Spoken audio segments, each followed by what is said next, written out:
CM Pawan Kalyan కు బెదిరింపు calls కేసులో నిందితుడిని పోలీసులు పట్టుకున్నారు. బెదిరింపులకు పాల్పడిన నూకా మల్లికార్జునరావు అనే వ్యక్తిని పోలీసులు అదుపులోకి తీసుకున్నారు. మద్యం మత్తులో మల్లికార్జునరావు బెదిరింపు కాల్ చేసినట్టుగా పోలీసులు గుర్తించారు. మల్లికార్జునరావు మానసిక పరిస్థితి సరిగా లేనట్టు పోలీసులు తెలిపారు. గతంలో ఇతను వైజాగ్ లో కేసు నమోదైనట్టుగా చెప్పారు. నిందితుడిని అదుపులోకి తీసుకున్న పోలీసులు ఒక రహస్య ప్రాంతంలో విచారిస్తున్నట్టుగా తెలుస్తోంది.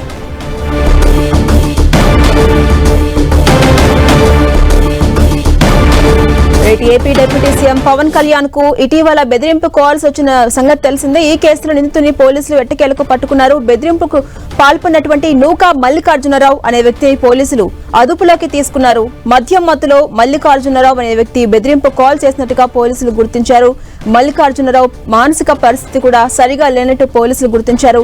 గతంలో ఇతనిపై ఒక కేసు కూడా నమోదైంది. అది వైజాగ్ లో నమోదైనట్టుగా చెప్తున్నారు. అతని అదుపులోకి తీసుకున్న పోలీసులు ఒక రహస్య ప్రదేశంలో విచారిస్తున్నట్టుగా తెలుస్తోంది. ఇదే అంశంపై మరింత సమాచారం మా ప్రతినిధి తిరుమలరావు అందిస్తారు. Tirumalarao. Jhansi, AP deputy CM Pawan Kalyan పేషీకు సంబంధించి నిన్న బెదిరింపు కాల్స్ పాల్పడిన కేసులో ఏపీ పోలీసులు పురోగతి సాధించారని చెప్పాలి. బెదిరింపులకు పాల్పడిన వ్యక్తి నూకా మల్లికార్జునరావును ఏపీ పోలీసులు అదుపులో తీసుకుని విచారిస్తున్నారు. నూకా మల్లికార్జునరావు మానసిక పరిస్థితి సరిగా లేనట్లుగా పోలీసులు అయితే గుర్తించారు. మద్యం మత్తులోనే బెదిరింపు కాలకు పాల్పడినట్టుగా పోలీసులు గుర్తించారు. ఫుల్గా మద్యం చేయించిన సమయంలో తనకు ఎవరి మీద అయితే కోపం ఉందో వాళ్ళకు ఫోన్ చేసి బెదిరిస్తూ అదేవిధంగా ఇష్టానుసారంగా మాట్లాడుతున్నట్టుగా పోలీసులు అయితే గుర్తించారు. ఈ సంబంధించి పోలీసులు అయితే పూర్తి స్థాయిలో విచారణ చేస్తున్నారు. ఇతనే ఫోన్ చేశారు, లేని పక్షంలో ఇతను వెనక ఎవరన్నా ఉండి ఫోన్ చేపించారనే కోణంలో కూడా పోలీసులు అయితే దర్యాప్తు చేస్తున్నట్టు తెలుస్తుంది.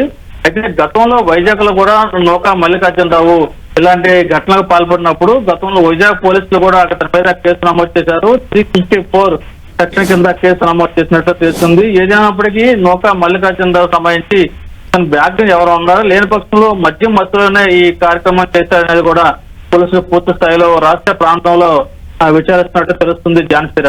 Right, thank you Tirumalarao.